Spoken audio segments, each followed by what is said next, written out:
कारण प्रत्येकाचं नाव घेताना बराच वेळ जाईल, पण या ठिकाणी शेळकेताईंनी ज्यांचे नाव घेतले ते सर्व मान्यवर, उपस्थित बंधू भगिनी आणि मित्रांनो,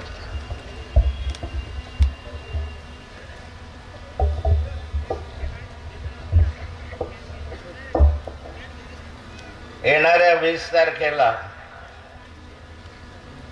महाराष्ट्र विधानसभेची निवडणूक होऊ घातलेली आहे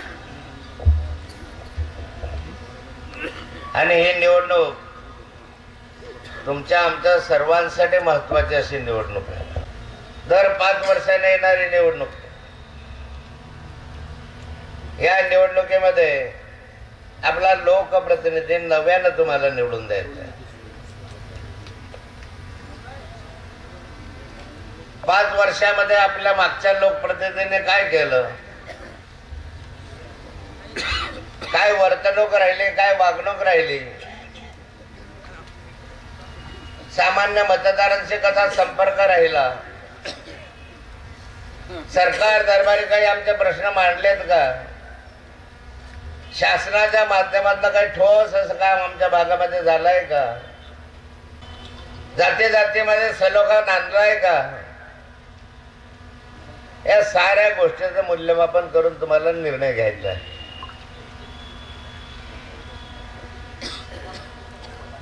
पाच वर्षांना आपला आमदार निवडून द्यायचा आहे का त्याला मागे पाठवायचा, त्याला घरी पाठवायचा, निर्णय फार महत्वाचा आहे. डॉक्टर बाबासाहेबांनी संविधान रचलं.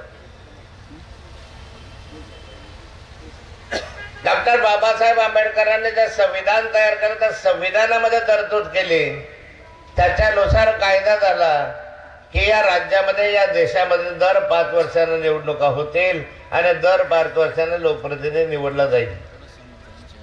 असं जर त्यांनी केलं नसतं तर एखादा आमदार एखादा लोकप्रतिनिधी निवडून गेला असता तर मरेपर्यंत तो तसाच आमदार राहिला असता. आणि मग आता आपल्याला माहिती घ्यायचे की काय झालंय, काय केलंय, मागच्या सरकारनं काय केलंय. मागे 5 वर्षामधलं 2.5 वर्ष झाले या महायुतीचं सरकार होत. या 2.5 वर्षाच्या सरकारमध्ये या सरकारने काय केलं, मुळामध्ये हे जे महायुतीचं सरकार आलं हे असंवैधानिक असंविधानिक आहे, संविधानाला धरून नाही आहे, अनैतिक मार्गाने आलेलं सरकार आहे. पूर्वीच्या उद्धवजींचं सरकार तोडून पक्ष फोडून या ठिकाणी आलेलं हे सरकार आहे. माननीय सरसेनापती बाळासाहेब ठाकरेंनी जो उभं आयुष्य ज्या पक्षासाठी वेचलं, खर्च केला आणि शिवसेना पक्ष उभा केला, तो शिवसेना पक्ष या हरामखोराने फोडला, पैशाच्या बळावर फोडला. जो राष्ट्रवादी काँग्रेस पक्ष माननीय शरद पवार साहेबांनी उभा आयुष्य घालून उभा केला, तो यांनी पैशाच्या वर दडपशाहीच्या मार्गाने फोडला आणि त्यांचं घड्याळ चोरलं आणि त्यांचं धनुष्यबाण चोरलं. हे अनैतिकता नाही आहे, हे असंवैधानिक नाही आहे. हे आमदार सुरतला गेले, सुरत वरून गुवाहाटीला गेले. त्या गुवाहाटीला गेल्यावर म्हणाले काय झाडी, काय डोंगर, सबकोच ओके. खाली हाताने गेले, तिकडून 50 खोके एकदम ओके. भरल्या हाताने परत आले, भरल्या हाताने. हे सरकार मान्य आहे या महाराष्ट्राला? या फोडाफोडीचं राजकारण महाराष्ट्राला मान्य नाही आहे. लोकशाही मार्गाने आलेलं सरकार नाही आहे. फोडाफोडी करून, जोडाजोडी करून, तोडातोडी करून असं सरकार आलेलं आहे की या सरकारमध्ये असलेले देवेंद्र फडणवीस साहेब याने अजित पवारांवर 70,000 कोटी रुपयाचा घोटाळ्याचा आरोप केला होता. केला होता की नाही केला होता? मी होतो ना त्यांच्या बरोबर, गाडीभर पुरावे घेऊन. हे गाडीभर पुरावे अजित पवार नालायक आहे, बदमाश आहे, उचक आहे, चोर आहे, लबाड आहे, यानं 70,000 कोटी रुपयाचा घोटाळा केला. आता तेच अजित पवार मांडीवर घेऊन बसले. नाही नाही, आमचं बाळ कसं गोड आहे, कसं चांगलं आहे, कसं छान आहे, कसं आहे. आता त्या अजित पवारांना मांडीवर घेऊन फिरताय. एका बाजूला भ्रष्टाचाराचे तुम्ही आरोप करता, दुसऱ्या बाजूला त्यांना मांडीवर घेऊन फिरता. जनतेचा विश्वासघात नाही हा जनतेचा विश्वासघात आहे.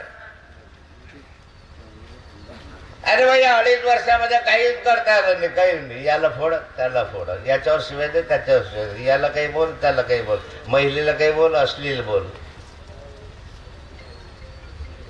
काही 2.5 वर्षामध्ये काम नाही झालं. अरे गटारी, रस्ते वगैरे बांधणं हे तर कोणाचंही काम असतं. दर 5 वर्षानं रस्ते बनतो, 5 वर्षानं खड्डे पडले की नवीन रस्ता बांधावा लागतो, नवीन आमदार बांधत राहतो. आमच्या आमदार साहेबांच्या वेगळ्याच मुताळ्याला मी आलो होतो. मग त्यांनी मला सांगितलं, वल्लभभाई पटेलांचा पुतळा बसवतोय, सौंदर्यीकरण करतोय, माझ्या पैशात नाही सगळं करतोय. पण आमदार साहेब जर स्वतःच्या पैशातनं करत असेल तर कौतुक केलंच पाहिजे. स्वतःच्या पैशातनं ज्या वेळेस कोणी माणूस करतो, मग तो विरोधी पक्षाचा असो का सत्ताधारी पक्षाचा असो, त्याचं कौतुक केलं पाहिजे. मी म्हटलं, आमदार साहेब, एवढा मोठा हे जर स्वतःच्या पैशातनं करत असाल तर मला आनंद वाटतो. मी तुमच्या निवडणुकीला जर आलो, प्रचाराला, तुमच्या विरोधामध्ये तुम्ही काय बोलू, पण एवढं मोठं काम तुम्ही स्वतःच्या खर्चानं उभं केलं. पण नंतर आता समजलं की ते लोकवर्गणीतलं झालं.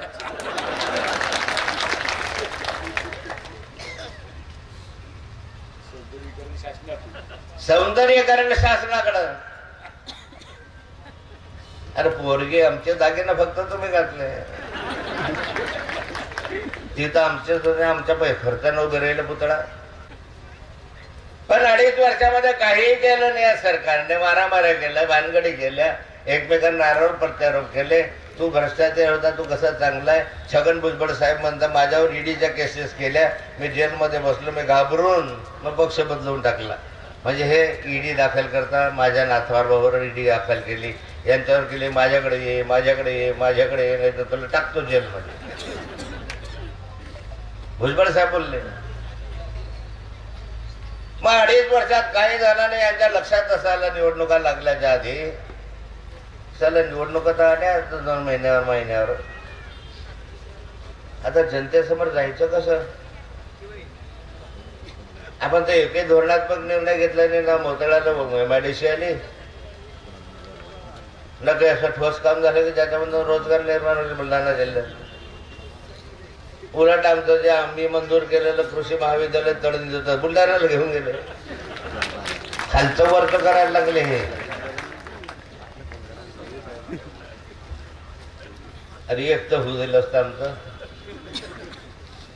बुलढाण्याला तर सारंच आहे, मेडिकल कॉलेज आणलंय, हे आणलंय, ते आणलंय, सारंच केलंय. पण एक कृषी महाविद्यालय जे माझ्या काळात मंजूर होऊन 100 एकर जागा दिली होती, ते उचलून घेऊन गेले.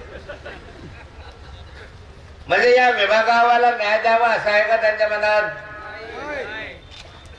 आपल्या भागामधला जर कृषी महाविद्यालय तिकडे घेऊन जात असतील तर तुमच्यावर प्रेम आहे का? मग जर तुमच्यावर प्रेम नाही तर तुम्ही कशाला प्रेम दाखवता तिकडे? मग 2.5 वर्षात काही केलं नाही. मग चिंता पडली की आम्ही काय करणार, आता काय करायचं, आता काय करायचं, आता काय करायचं. लोक तर आपल्याला निवडून येणार नाही. सर्वे रिपोर्ट सगळे या सरकारच्या विरोधात. जेवढ्या सर्वे रिपोर्ट आले त्याच्यात म्हटलं की महाविकास आघाडीचं सरकार येणार आहे, महायुतीचं येणार नाही. चिंताग्रस्त झाले. मग अजित पवार साहेब, देवेंद्र फडणवीस साहेब, आणखी आमचे शिंदे साहेब, ते तिन्ही साहेब बसले. मग त्यांनी अभ्यास केला मध्य प्रदेशचा. मग त्यांनी ठरवलं की आता आपलं तरी निवडून येत नाही. मग निवडणुकीच्या दरम्यान जाता जाता काढली लाडकी बहीण. कशासाठी आली लाडकी बहीण? 5 वर्ष लाडकी बहीण आठवली का? मतांची चिंता होती म्हणून लाडकी बहीण आठवली की नाही? 1500 रुपये देतो आम्हाला, तुम्ही मत द्या. लाडकी बहीण 1500 रुपये आम्हाला मत द्या. मग लाडकी बहीण, आता लाडकी बहीण ठरवल्यानंतर तिला 50 रुपयाची साडी पण दिली. 50 रुपयाच्या साड्या दिल्या, ज्या गोधडी करायला कामाच्या नाही आल्या.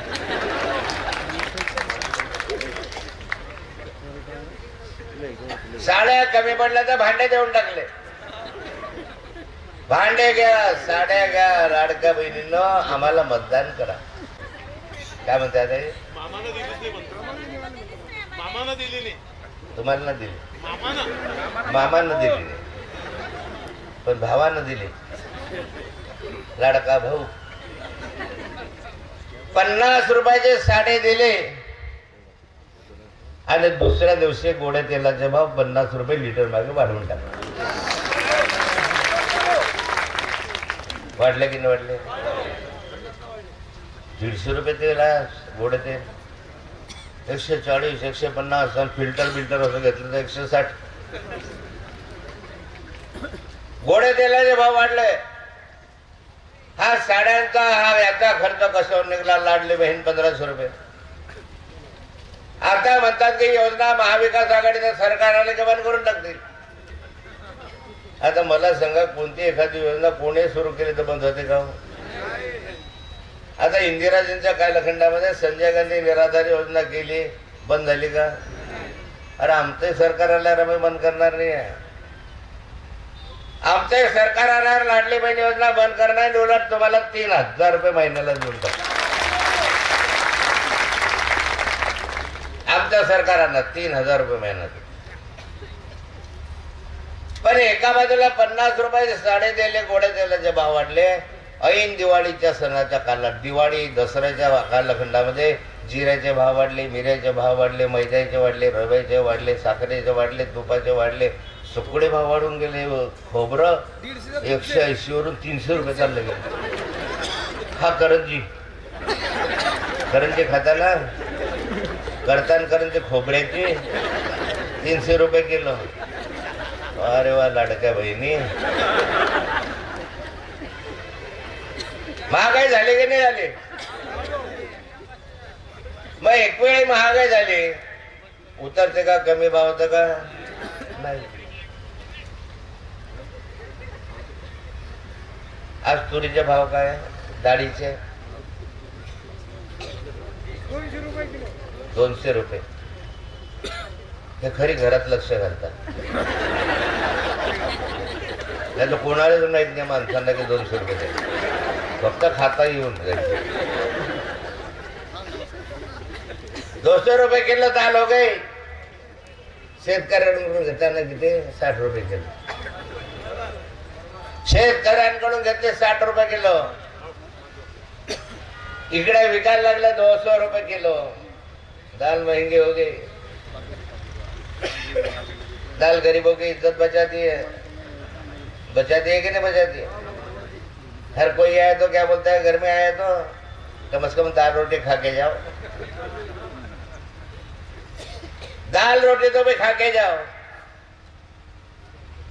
घर में तो मेहमान आते हैं, 2 मान काय म्हणतात, पाहुणे जर आले घरी 2, बायकोला सांगतो, पोरीला सांगतो, वरण भात करून टाक. पाहुणे आले, जावई आला, सासरे आले. बायको पाहते घरामध्ये एवढीशीच डाळ आहे, पण 2 जणांना पुरणार आहे. 2 लोकांचा स्वयंपाक करतात. दाल रोटी तैयार हो गई, 2 लोगों का पैसा ये भी हो गया. उतने में 2 लोग और आ गए, 2 माणसं आणखी आले. दाल तर 2च लोकांची होती. दाल तो 2 ही लोगों की थी और 2 लोग है, क्या करना. ओ घर में जो बहन बैठी है बोले चिंता मत करो भाई, 2 लोग और आने दो, 1 लोटा पानी डाल देंगे. 1 लोटा पानी टाकून दो. मेहमान बोलेगा दाल पतली हो गई पर इज्जत तो बच गई. गरीबों की इज्जत बचाने वाली दाल ये सरकार ने महंगी कर दी. मी पाहत होतो या महिला भगिनींच्या गळ्याकडे पाहू नये. एकाही महिला भगिनीच्या गळ्यामध्ये सोन्याचं मंगळसूत्र नाहीये. त्याचा आहे त्यानं वारा हात करा. जे पिवळे दिसतात ते खरे नाहीये. अरे सोनं 80,000 रुपये तोळा झालं. 80,000 रुपये सोन्याचा भाव झाला तोळ्याला. चांदी झाली 1,00,000 रुपये किलो. या महिला भगिनीचं मंगळसूत्र या सरकारने महाग करून टाकलं. तुमचं मंगळसूत्र महाग केलं. आज तुम्हाला आवडीनं 1,00,000चं मंगळसूत्र घेऊन फिरता येणार नाही. जर तुम्ही फिरायला लागले तर चोर उच्चके बसलेच आहे, तुमच्या सहीच घेऊन जातील. मंगळसूत्र महाग नाही झालं. मंगळसूत्र महिलांच्या पातिव्रत्याचं लक्षण आहे. तिला वाटतं की 4 काळी माणी घालून 2 तोळ्याचं, 1 तोळ्याचं, अर्ध्या तोळ्याचं, 5 ग्रामचं मंगळसूत्र त्यांना. पण आज ते महाग करून टाकलं. महंगाई बढ़ गई. चांदीचे भाव वाढले, सोन्याचे भाव वाढले, साऱ्या वस्तूचे भाव वाढले. पण शेतकरी कुठे गेला. शेतकऱ्याच्या कापसाचे भाव 6,000 रुपये. सोयाबीनला भाव नाही, ज्वारीला भाव नाही, मक्याला भाव नाही. शेतकरी ठार मेला. आणि वरून निसर्गाचं संकट आलं. भराभरा पाऊस आला. पावसामुळे येणारं पीक आपल्या हातात आलं नाही. हा विदर्भातला शेतकरी, साराचा शेतकरी जो आहे तो कापूस उत्पादक शेतकरी आहे. सारे व्यवहार जे तुमचे चालतात ते कापसावर चालतात.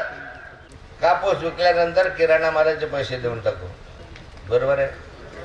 उधारी आहे किराणा दुकानदाराची. कापूस विकल्यानंतर कापडच्या दुकानदाराचे पैसे देऊ, त्याची उधारी आहे. वर्षभर उधारी ठेवतो, कापसावर वादा करतो. ते कापूस विकल्यानंतर तुझे पैसे देऊ. एखाद्या वेळेस हात उसनवारी करायचं, 5-25,000 घ्यायचे असतील तर मित्राकडून घेतो. सांगतो बाबा रे आता कापूस येणार आहे, चांगली आहे यावर्षी परिस्थिती. कापूस आला की तुझे पैसे देऊन टाकेल. कापसावर व्यवहार आहे. कापसावर विदर्भातल्या शेतकऱ्यांचे व्यवहार आहे. कापूस विकल्यानंतर पोरीचे हात पिवळे करून तू ही त्याच्या मनामधली धारणा.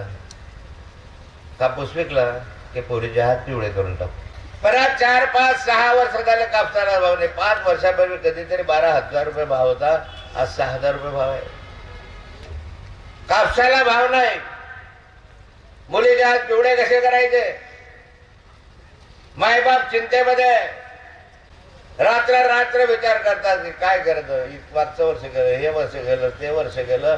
पोरीचे हात पिवळे करायचे आहे. वय पोरीचं वय वाढायला लागलेलं आहे. कसं करायचं.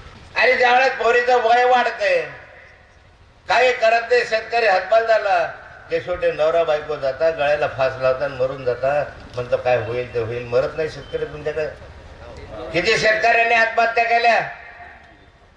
सरकारला मी विचारू इच्छितो की आत्महत्याग्रस्त शेतकऱ्यांच्या बाबत तुम्ही काय केलं. का करतात शेतकरी आत्महत्या. का शेतमालाचे भाव नाही. का शेतकरी कर्जदार झाला. तुमच्या धोरणामुळे जो कर्जबाजारी झाला. चिंता करू नका, आमच्या सरकारला 3 लाख रुपये कर्ज तुमचा आम्ही माफ करून टाकू. पण शेतकरी गेला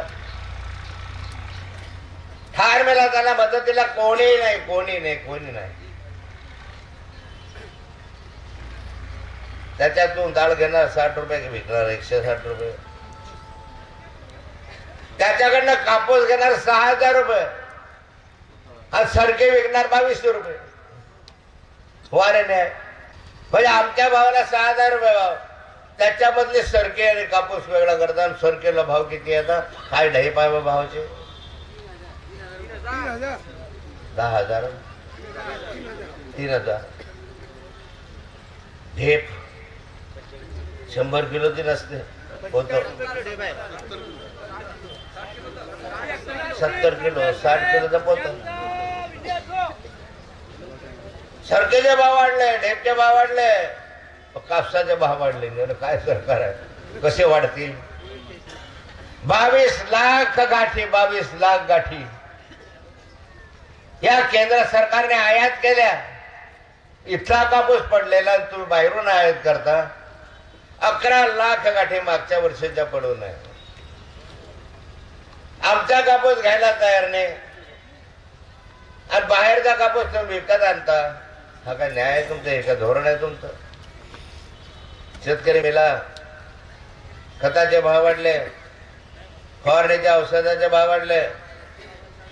त्या लाडक्या बहिणी योजना सुरू केल्या, त्या सुरू केल्या, ठिबक सिंचनाचा पैसा वर्षभर आला नाही. आला का तुमच्याकडे? शेतकऱ्याचं अनुदान नाही, संजय गांधी निराधारचा पैसा नाही, वृद्धभूमींचा पैसा नाही, पैसाच नाही सरकारकडे. सरकारची तिजोरी खाली करून टाकली. ठणठणाट 8 लाख कोटीचं कर्ज या सरकारवर. मी अर्थमंत्री होतो, मला माहिती आहे. दिवाळखोर सरकार आहे. यांनी या महाराष्ट्राचं दिवाळा केलं. 40,000 कोटी रुपयाच्या वर या बांधकाम ठेकेदाराचे बिल बाकी आहे या महाराष्ट्रात. तुमच्याही गावात आहे. मंजूर मंजूर मंजूर मंजूर गमती नाही देत, नुसती मंजुरी. पैसे कुठे आहे? भ्रष्टाचार बोकाळला. गल्लोगल्ली पैसे दिल्याशिवाय काम होत नाही. जा बरं तहसीलदारकडे, 100 रुपये पाहिजे म्हणतो, म्हणजे आकडा सांगला. जा बरं फौजदाराकडे, तो म्हणतो मी तहसीलदारापेक्षा वारी माणूस आहे. काही केस आली, काही चोरी झालं, मंगळसूत्र, घरामध्ये घरफोडी झाली, जाऊन बघा फौजदाराकडे. की रात्री एखादं घरामध्ये घरफोडी झाली, फौजदाराकडे जा बरं. मुळात त्याला असं वाटतं आलाच कशाला. आला तर आला फौजदाराकडे ठाणेदाराकडे नोंदवायला जर तुम्ही गेले तर ठाणेदार 17 प्रश्न तुम्हाला विचारतो. रात्री जर चोरी झाली तो खिडकीतून आला का, चोर कुठून आला, दरवाजेतून आला, कढीकंडा तोडून आला, काळा होता का, गोरा होता का, कसे कपडे घातले होते, किती उंचीचा होता. अरे असं जर असताना झोपलं होतं ना म्हणून तर चोरी झाले. तुम्हालाच प्रश्न विचारत राहत. कायदा सुव्यवस्था शिल्लक नाहीये. त्या बाबा सिद्दीकीची हत्या झाली. दिवसा ढवळ्या 16 पोलीस होते. 16 पोलिसांच्या गरुडामध्ये ते आले गोळीबार करणारे. धाड धाड धाड गोळे घातल्या, मारून टाकलं त्याला. कुठे गेला कायदा? आमचे देवेंद्र फडणवीस गृहमंत्री आहे. त्या गृहमंत्र्यांना धमकी आली, तुला चिरून टाकेन, तुला मारून टाकेन. गृहमंत्री घाबरला आपला, त्याची सुरक्षा वाढवून टाकली. या राज्याच्या गृहमंत्र्याची सुरक्षा वाढवावी लागते. तुमचं आमचं काय? त्याला धमकी आली तर पोलीस वाढले. Z+Y+ काय असतं, प्लस ते प्लस. आणि मला धमकी आली तर काही नाही. दिवसा ढवळ्या मुक्ताईनगर विधानसभा क्षेत्रामध्ये त्या उमेदवारावर गोळीबार झाला. परवा दिवशी म्हणजे मागच्या आठवड्यात गोळ्या काढल्या दिवसा. हे काय मुक्ताईनगर बिहार झालंय काय? कुठे आहे कायदा सुव्यवस्था? कोण कुणाचं ऐकत नाही अशी व्यवस्था झाली आहे. त्यामुळे सरकार चाललंय भ्रष्टाचारावर पोखरलेलं सरकार. यांनी छत्रपती शिवरायाला सुद्धा सोडलं नाही. कोकणामध्ये छत्रपती शिवरायाचा पुतळा आत्ता उभारला आणि कोसळला. रिपोर्ट आले, याच्यामध्ये भ्रष्टाचार झाला. छत्रपती शिवरायाच्या पुतळ्यामध्ये भ्रष्टाचार. किती नालायक लोक आहेत. जे छत्रपती शिवराय हे महाराष्ट्राची अस्मिता आहे, आमची अस्मिता आहे. त्या पुतळ्याकडे पाहून आम्हाला प्रेरणा मिळते, आम्हाला शक्ती मिळते, आम्हाला बळ मिळते. यास आमचा राजा, हा आमचा राजा जरा दिल्लीचं तख्त गदा गदा गदा गदा हलवलं. औरंगजेबाला गदा गदा हलवून भीतीमध्ये टाकलं. तो माझा छत्रपती शिवाजी राजा. हा माझा राजा. त्या राजाचे पुतळा धाडकन पडतो आणि असे टपऱ्यासारखे दाखवतात, वेदना होतात मनाला. हरामखोरांनो, तुम्हाला लाज वाटायला पाहिजे. शिवरायाच्या पुतळ्यामध्ये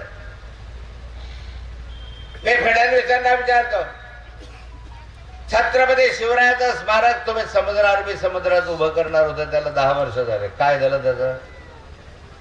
आता गावोगाव शिवसृष्टी उभारा म्हणता, छत्रपती शिवरायाचे पुतळे निवडणुकीत उभे करा म्हणता.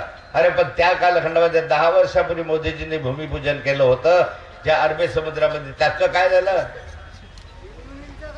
आता गावोगावला छत्रपती शिवरायाचे पुतळे उभे करा म्हणता, शिवसृष्टी. आणि त्या छत्रपती शिवरायाच्या पुतळ्याच्या कामामध्ये तुम्ही भ्रष्टाचार करता. या महाराष्ट्राला शर्मेनं मान खाली घालावी असं आहे. काय चाललंय या राज्यामध्ये? आणि राज्य असं चाललेलं आहे. मी तुम्हाला विचारणार, हे तुम्हाला मान्य आहे? या साऱ्या गोष्टी मी सांगतोय, तुम्हाला मान्य आहे? हे अशी गुंडागर्दी, हा असा भ्रष्टाचार, ह्या अशा शेतकऱ्यांच्या आत्महत्या, ह्या अशा महिलांवर होणारे बलात्कार, सामूहिक बलात्कार होतात पुण्यासारख्या शहरामध्ये. काय महिलांची इज्जत आहे? आम्हाला तुमचं लाडकी बहीण नको, तुमची साडी नको, चोळी नको, आम्हाला सुरक्षा द्या. आमच्या माता भगिनींना सुरक्षा द्या. तुझी साडी नको, चोळी नको, तुझं आम्हाला काही नको. पण मी सुरक्षित राहिले पाहिजे. 10, 11, 12 वाजता मी एकटी फिरायला गेली तर मला भीती वाटायला नको. मंगळसूत्र घालून मोजकं फिरलं तरी मला भीती वाटायला नको. ही सुरक्षा मला तुम्ही द्या.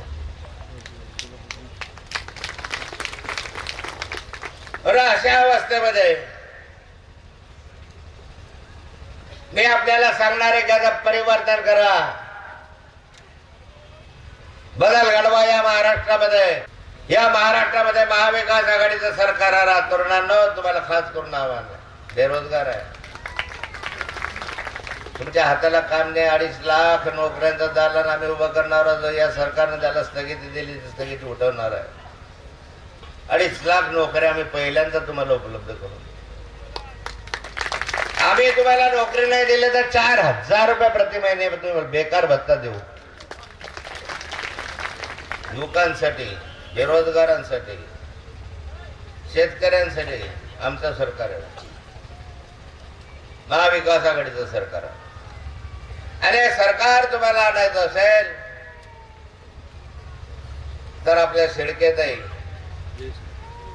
जे सहभागी होती जयश्रीताई शेळके यांच्या मशाल या चिन्हावर क्रमांक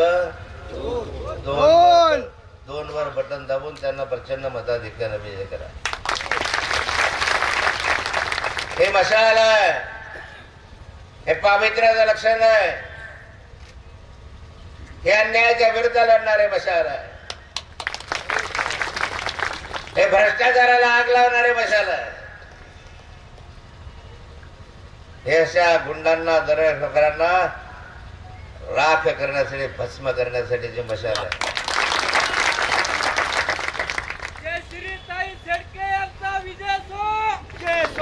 म्हणून एक मत महत्वाचं आहे, मतदानाला या, मतदान करा.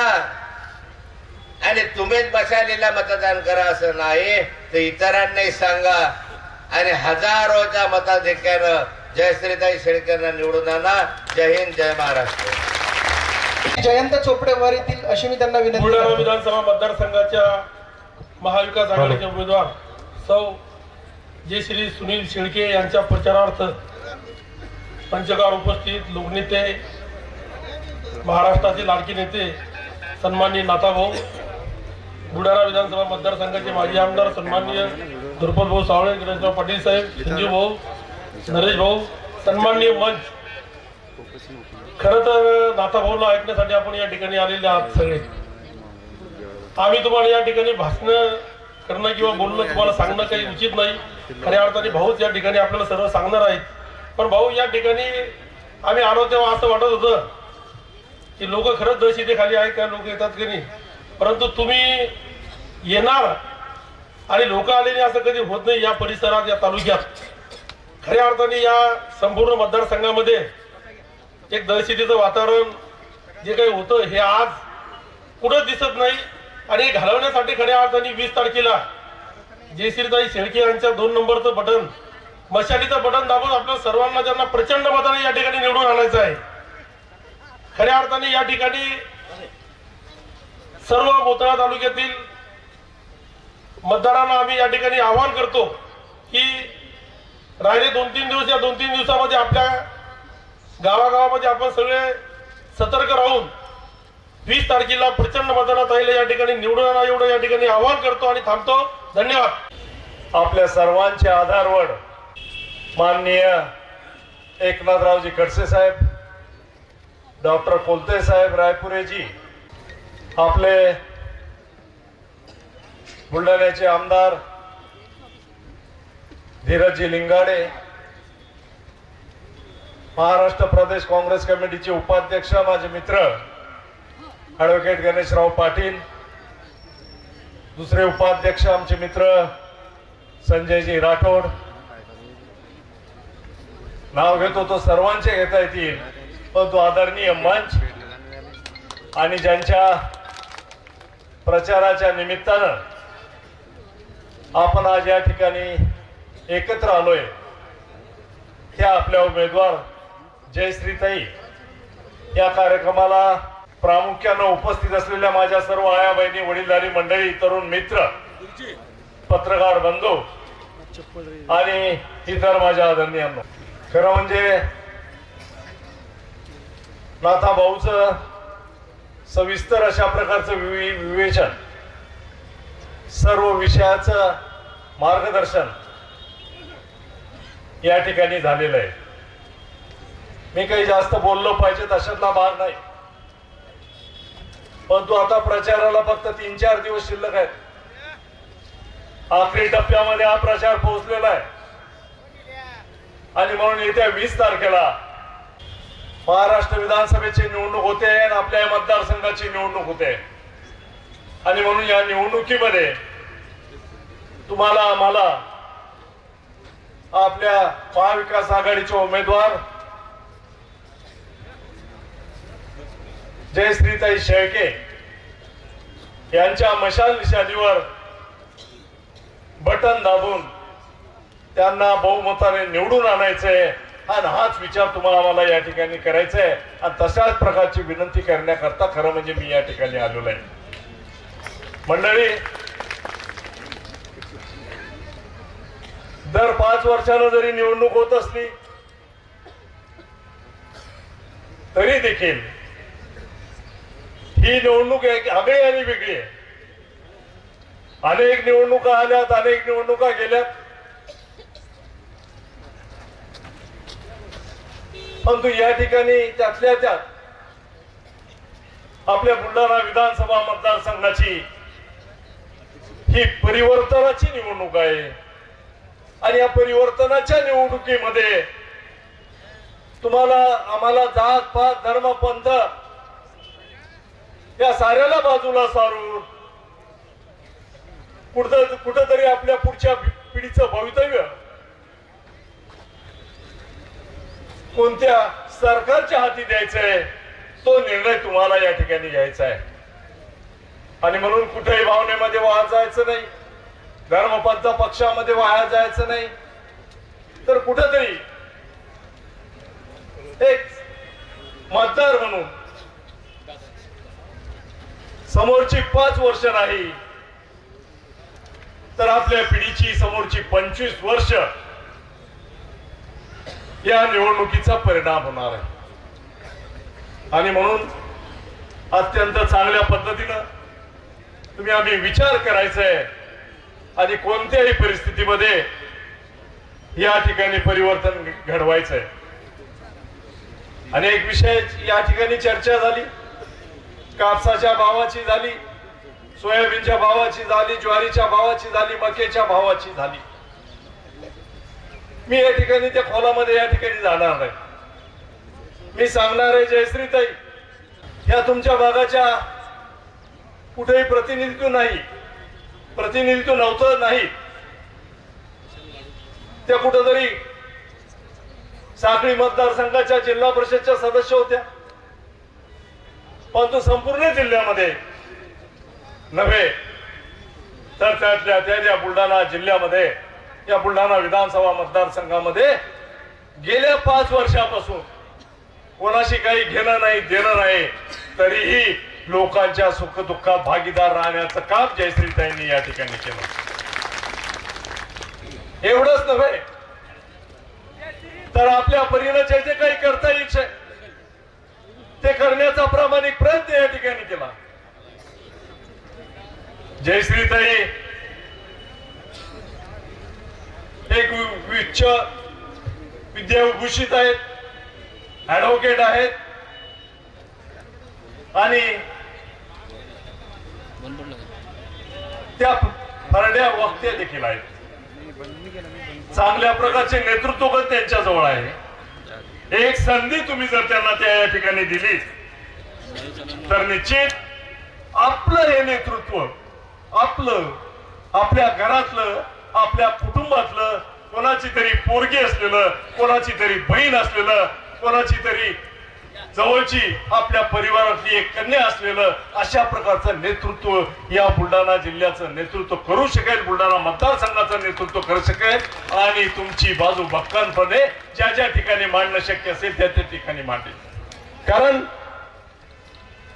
जयश्रीताईला पार्श्वभूमी आहे, या ठिकाणी सांगितलं पाहिजे. 2 मिनिटं थांबता.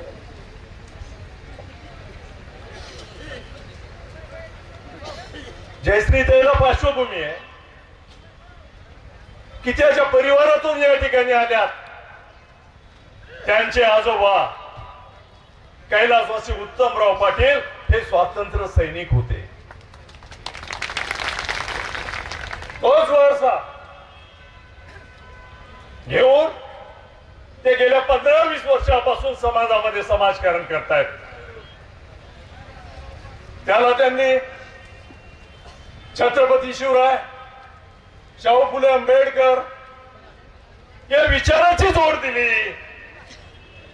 आणि त्या दृष्टिकोनातून आपल्याला मिळालेला वारसा हा या समाजाच्या कामी कशा पद्धतीने येईल ही भूमिका त्यांनी या ठिकाणी घेतलेली आहे. आणि म्हणून त्या त्यांच्या परिवाराच्या कधीच राहिल्या नाही. मराठा सेवा संघामध्ये त्यांनी काम केलं, जिल्हा परिषद मध्ये काम केलं, काँग्रेस पक्षामध्ये काम केलं, समाज व्यवस्थेच्या एक त्या कुटुंबाच्या एक सदस्य झालं. कुटुंब नव्हे तरी समाज व्यवस्था एक चांगल्या प्रकारे कशा पद्धतीनं त्या समाज व्यवस्थेला मी वळण देऊ शकते, कशा पद्धतीनं मार्गदर्शन करू शकते, कशा पद्धतीनं प्रबोधन करू शकते आणि या समाजाच्या प्रत्येक सुखदुःखामध्ये कशा पद्धतीने मी भागीदार राहू शकते हे करण्याचं काम त्यांनी गेल्या अनेक वर्षांमध्ये या ठिकाणी केलेलं आहे. एवढंच नव्हे, तुम्ही आम्ही पाहिला असेल की महात्मा ज्योतिबा फुल्यावर त्यांनी एक चित्रपट काढला. काय गरज आहे? पण नव्हे, हे रक्तच काही वेगळं आहे, हे रक्तच काही वेगळं आहे. आणि म्हणून त्या दृष्टिकोनातून मी ज्याच्या नावाचा वारसा सांगते त्याची शिकवण गावागावापर्यंत पुन्हा गेली पाहिजे, पुढच्या पिढीला त्यांचा इतिहास समजला पाहिजे. म्हणून तो चित्रपट काढण्याचं काम त्यांनी या ठिकाणी केलं. त्या एक लहानशी पतसंस्था चालवतात, त्या पदाधिकारी आहेत, पण तो कर्ज वाटणं आणि व्याज घेणं एवढंच काही नाही, तर त्या दृष्टिकोनातून कुठेतरी अनेक प्रकल्प त्या पतसंस्थेच्या माध्यमातून त्या राबवतात. कुठेतरी बचत गटाचा प्रकल्प असेल, एक नव्हे, शेकडो नव्हे तर हजारो बचत गटाचे प्रकल्प त्यांच्या पतसंस्थेशी जोडल्या गेलेले आहेत. अनेक महिला काय घेणं नाही, त्या स्वतःच्या पायावर महिला उभ्या राहिल्या पाहिजेत, म्हणून आपल्या पतसंस्थेद्वारे त्याला आर्थिक मदत केली पाहिजे. ही भूमिका देखील त्यांची या ठिकाणी आहे. अनेक प्रकल्प आहे.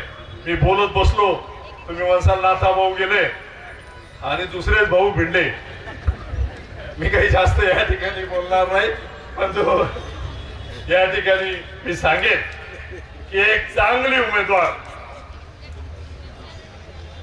उद्धव बाळासाहेब ठाकरे या पक्षानं नव्हे तर उद्धव साहेबांनी तुम्हाला मला या ठिकाणी दिलेली आहे. पारख नाही त्यांनी.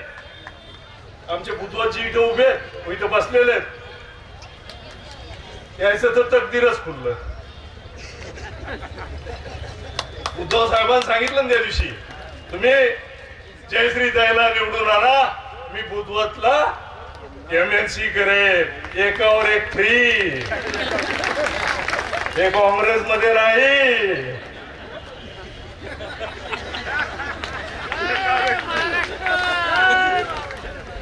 आणि म्हणून ते काही बाकीचं बोलत नाही. आणि म्हणून या पद्धतीनं मंडळी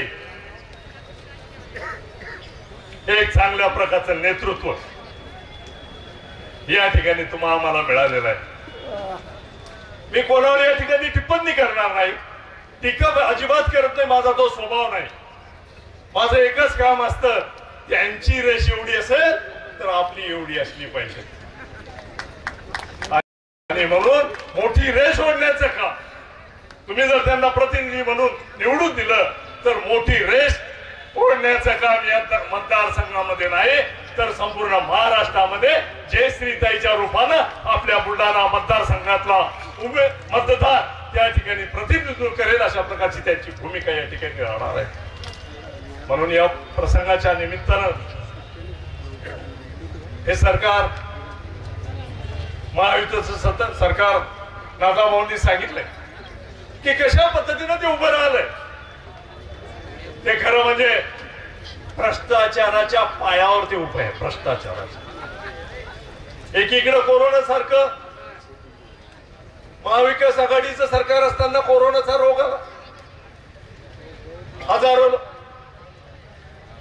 लोक मृत्युमुखी पडलेत, पण ते लाखो लोकांचे प्राण वाचवण्याचं काम महाविकास आघाडीच्या त्यावेळेच्या सरकारनं म्हणजे उद्धव ठाकरे साहेबांच्या सरकारनं त्यावेळेस केलं. जी लागेल ती मदत केली आणि ते काम केलं. परंतु त्यावेळेस महायुतीचे नेते कुठेही कोणत्याही गावामध्ये कोणत्याही शहरामध्ये ते गेले नाहीत आणि त्यांनी कधी कोणाची विचारपूस केली नाही की तुमच्या घरी पेशंट आहे का, त्या पेशंटला बेड मिळालं का, त्या ठिकाणी औषधी मिळते का, गोळ्या मिळतात का, रेमडेसिवीर मिळते का, हे कधीही विचारपूस केली नाही. त्यांच्याजवळ एकच कार्यक्रम होता की महाविकास आघाडीचं सरकार कोणत्याही परिस्थितीमध्ये पाडलं पाहिजे आणि त्याचं प्लॅन आणि इस्टिमेट करण्याचं काम महायुतीच्या नेत्यांनी त्या कोरोनाच्या काळामध्ये केलं. दुर्दैव. आणि म्हणून अशा पद्धतीनं एकीकडे असं चालू असताना आमदाराच्या खरेद्या सुरू झाल्या, पक्ष फोडणं सुरू झाले, पक्ष चोरणं सुरू झाले, पक्ष दुसऱ्या लोकांच्या स्वाधीन करणं सुरू झाले आणि महायुतीचं हे सरकार, भ्रष्टाचारी सरकार या ठिकाणी उभं राहतं. आणि म्हणून त्याचा पायाच मी सांगितलंय की भ्रष्टाचार उभा आहे. आता ती मंडळी सातत्यानं काय म्हणते, आम्ही का फुटलो, कशा करता फुटलो, तर निधी मिळत नव्हता. बरोबर आहे. त्यांनी जर म्हटलं असतं की गोरगरिबाचं कल्याण करण्याकरता आम्ही फुटलो, तुमच्या भागाचा विकास करण्याकरता आम्ही फुटलो, तापीचं पाणी मोताळा तालुक्यात आणण्याकरता आम्ही फुटलो नव्हे तर शेती करता आणखी सिंचनाची व्यवस्था करण्याकरता आम्ही फुटलो, युवकांना रोजगार देण्याकरता आम्ही फुटलो, असं त्यांनी कधी सांगितलं नाही. ते काय म्हणतात की आम्हाला निधी मिळत नव्हता. जरा समजून घ्यायचंय. मी सांगितलं मी टीका करणार नाही. विकासाच्या आड काय लपलेलं आहे, विकासाच्या आड काय लपलेलं आहे हे तुम्ही आम्ही समजून घ्यायचंय आणि आमच्या नव्हे तर तुम्हालाच या ठिकाणी विचार करायचा आहे आणि त्या 20 तारखेला तुम्हाला आम्हाला कोणत्याही परिस्थितीमध्ये परिवर्तन घडवायचं आहे. म्हणून अशा पद्धतीने हे सरकार या ठिकाणी उभं राहिलं. दुसरीकडे मी सांगितलं की लोक या सरकारच्या काळामध्ये रस्त्यावर आले. धनगर समाज रस्त्यावर आला, हजारोच्या संख्येनं धनगर समाज रस्त्यावर यायला लागला. कशा करता, तर त्यांना आरक्षण पाहिजे म्हणून. बरोबर आहे. त्यांच्या समोर जाण्याचं काम देखील सत्तेवरच्या सरकारने केलं नाही. त्यांचे प्रश्न सोडवण्याचा तो विषयच नाही, ते केलं नाही. शेतकरी तुम्ही पाहिलंय, राज्यात पाहिलं, देशात पाहिलंय, आपल्या मालाला योग्य भाव मिळाला पाहिजे म्हणून हजारोचे मोर्चे निघाले, काही फायदा झाला एकही समस्या सुटली नाही. सकल मराठा समाज एक मराठा लाख मराठा अशा प्रकारचे लाखो संख्येनं लोक रस्त्यावर आले. आरक्षणाच्या विषयी जरांगे पाटलाचं आंदोलन, हे सारी आंदोलन झाली, परंतु यांना कुठेही न्याय मिळाला नाही. त्यांच्याकडे दुर्लक्ष केलं गेलं आणि नव्हे अवहेलना केल्या गेली, अवहेलना. आणि म्हणून मंडळी, हे त्या 20 तारखेला हा मतदार राजा चाणाक्ष आहे, हुशार आहे, प्रगल्भ आहे. आणि म्हणून झालेला अपमान तो कदापिही विसरू शकणार नाही. आणि त्याकरता तो निश्चित 20 तारखेला याच्या साऱ्याचा हिशोब जर तुम्हाला चुकता करायचा असेल तर आपलं मत मशालवर, बाकी काहीच नाही, न बोलता उत्तर द्यायचंय. आणि म्हणून अशा पद्धतीनं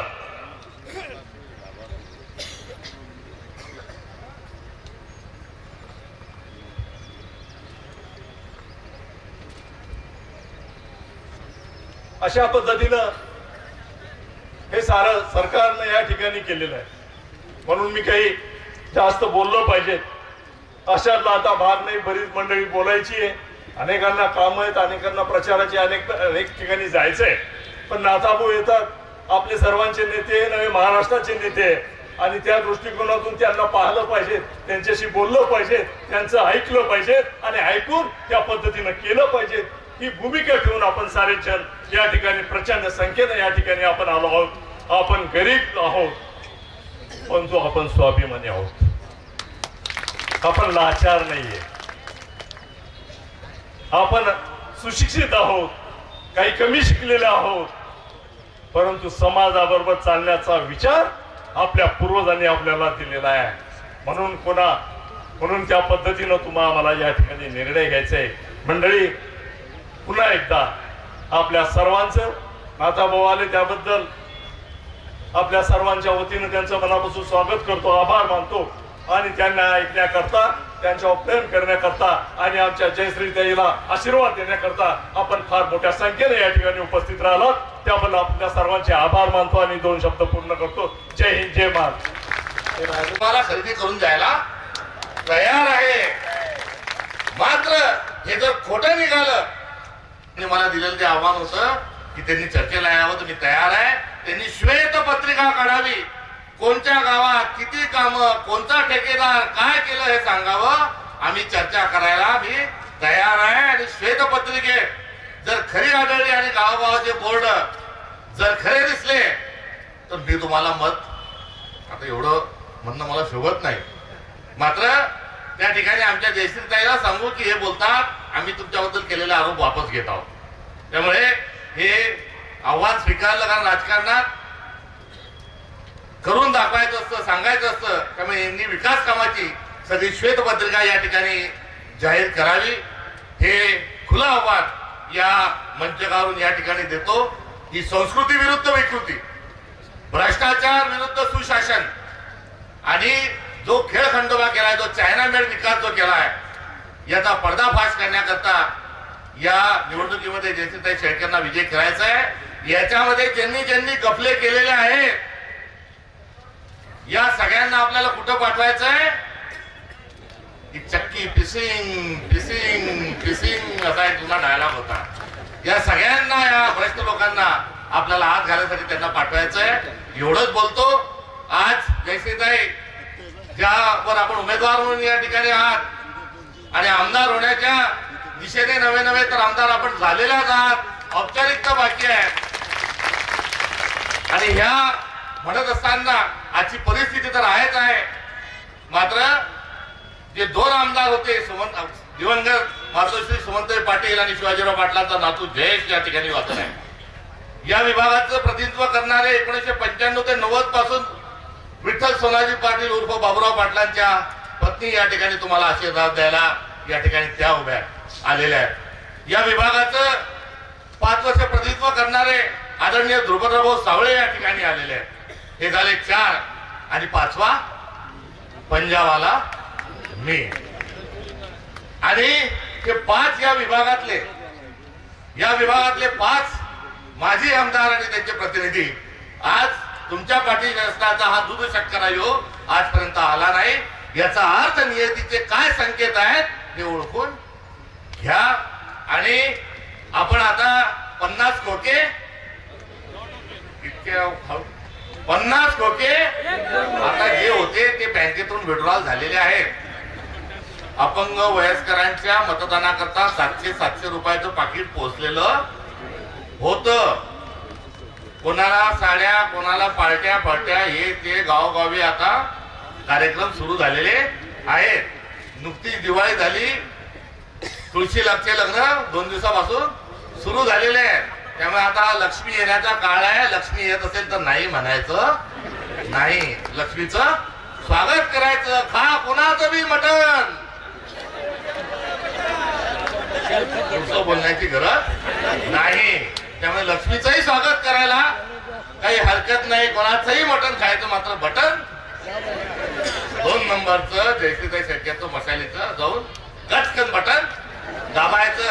आणि राहुल गांधी म्हणतात ठकाटक ठकाटक ठकाटक 3,000 हजार रुपये जे आहे ते महिलांच्या खात्यात जमा होतील. सोयाबीनला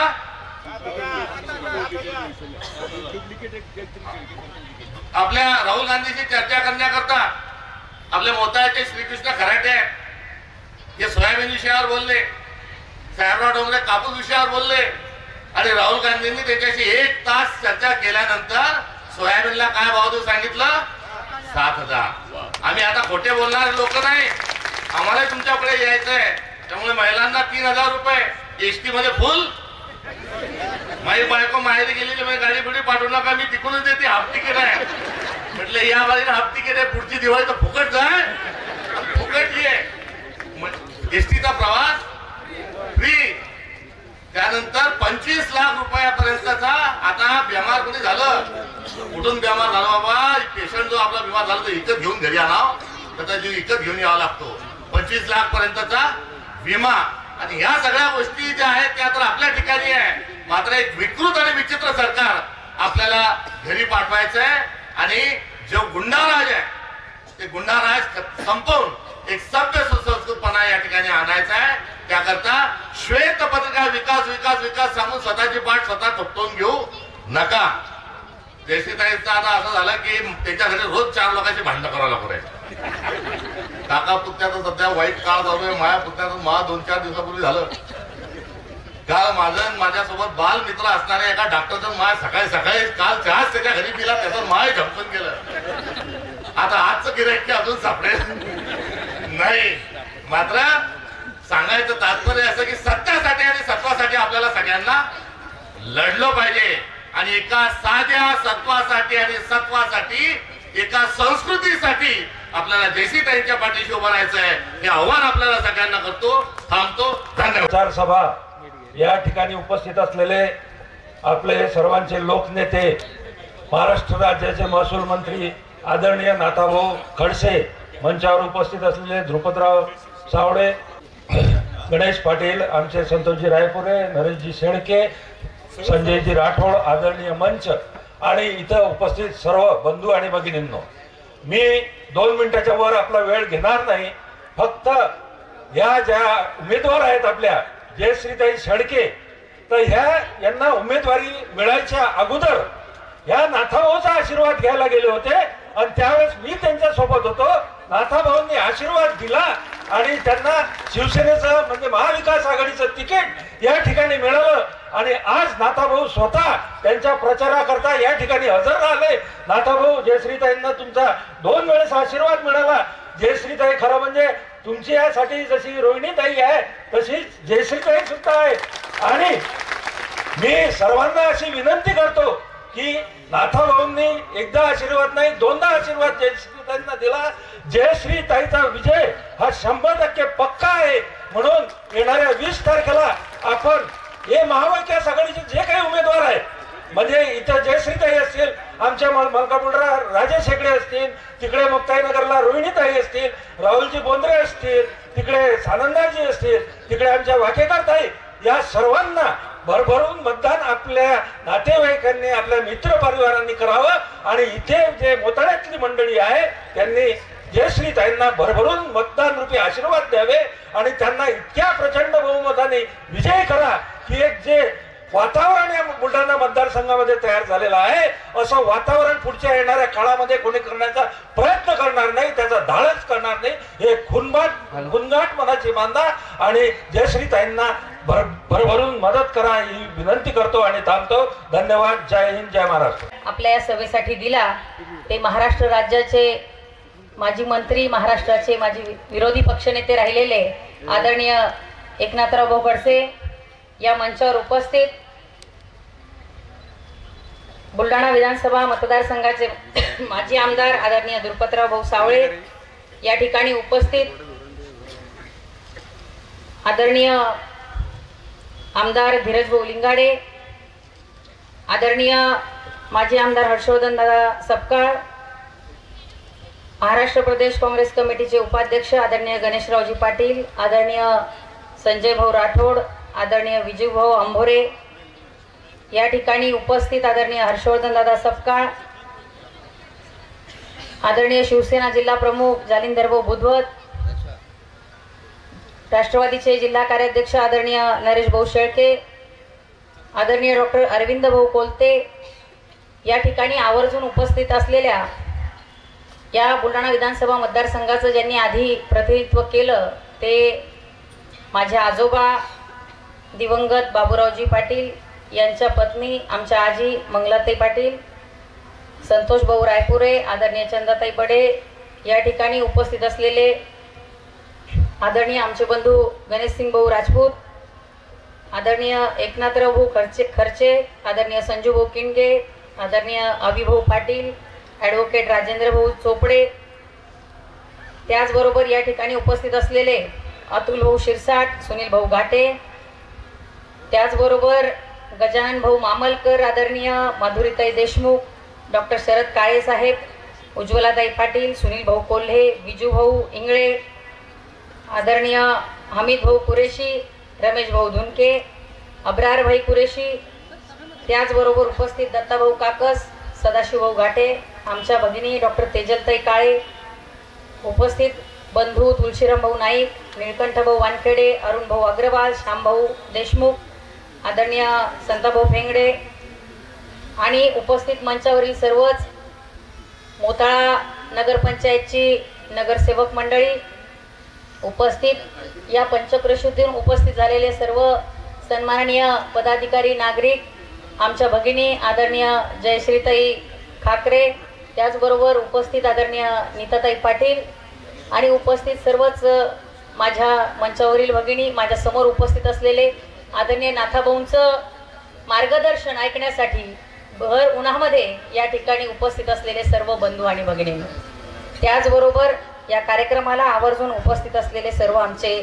पत्रकार बांधव, आदरणीय नाथाभाऊंचं मी या ठिकाणी सर्वात पहिल्यांदा मनापासून खूप खूप आभार व्यक्त करते. भाऊ, आपण माझी उमेदवारी जी महाविकास आघाडीची उमेदवारी आज मला शिवसेना उद्धव बाळासाहेब ठाकरे पक्षाकडून मिळाली आहे, ती उमेदवारी मिळण्यामध्ये आपलं योगदान फार मोठं आहे याची मला असं वाटतं की या ठिकाणी डॉक्टर कोलते साहेब आणि इतर काही सहकाऱ्यांना कल्पना. आदरणीय भाऊंनी ज्या पद्धतीने रोहिणीताईंसाठी भाऊंनी प्रयत्न केले असतील त्याच पातळीवरचे माझ्या उमेदवारीसाठीचे प्रयत्न आदरणीय भाऊंनी शिवसेना पक्षाकडे सुद्धा केले. आदरणीय उद्धव ठाकरे साहेब असतील, आदरणीय संजयजी राऊत साहेब असतील, यांना स्वतः त्या ठिकाणी फोन करून भाऊंनी इथली परिस्थिती समजावून सांगितली आणि त्यामुळेच आजची ही जी काही मी उमेदवार म्हणून आपल्या सगळ्यांसमोर महाविकास आघाडीची उमेदवार म्हणून उभी आहे त्यामध्ये भाऊंचा एक मोठा वाटा आहे, त्या उमेदवारीमध्ये त्यांचा मोठा वाटा आहे. भाऊ, आपण ज्यावेळी या जिल्ह्याचे पालकमंत्री म्हणून होतात त्यावेळी आपलं काम जवळून आम्ही सगळ्यांनी पाहिलेलं आहे. राज्याचं महसूल मंत्री म्हणून काम करताना सुद्धा आपण ज्या पद्धतीने काम केलं, एक वेगळा कामाचा असा आदर्श आपल्या कार्याच्या माध्यमातून आपण घालून दिलात आणि पालकमंत्री असताना सुद्धा सर्वच जे काही लोक सक्रिय आहेत, जे जिल्हा परिषद सदस्य सक्रिय आहेत, त्या सगळ्यांना त्या ठिकाणी समान वाटा देण्याचं काम हा जिल्ह्याच्या तिजोरीतून आपण पालकमंत्री असताना केला. आपली आणि बुलढाणा जिल्ह्याची एक वेगळी नाळ आहे. आपल्याला मांडणारा एक वेगळा वर्ग या ठिकाणी आहे. आणि आपण ज्यावेळी बुलढाणा विधानसभा मतदारसंघामध्ये येताय बोलताय त्यावेळी निश्चितच बुलढाणा विधानसभा मतदारसंघातील जनता ही निश्चितच आपण जे सांगाल ते ऐकण्यासाठी उत्सुक आहे. या बुलढाणा विधानसभा मतदारसंघामध्ये मागच्या 5 वर्षामध्ये केवळ विकासाच्या नावाने गप्पा केल्या गेल्यात, विकासाचे मोठे मोठे आकडे सांगितले गेलेले आहेत, केवळ मोठ्या मोठ्या घोषणा झालेल्या आहेत. प्रत्यक्षात बुलढाणा विधानसभा मतदारसंघामध्ये विकास जो आहे तो विकास प्रत्यक्षात अस्तित्वात आलेला नाही.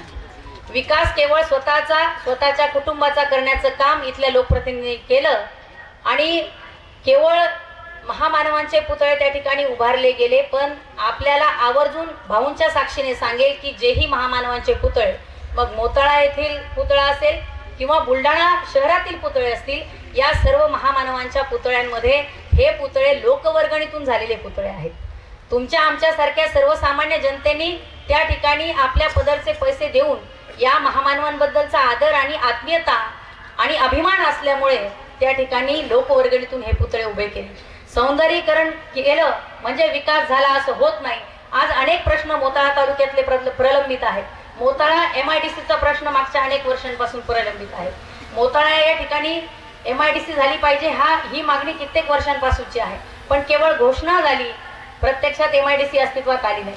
भाऊ, आज गावागावांमध्ये कोट्यावधीचे बॅनर यांनी लावलेत विकास कामांचे.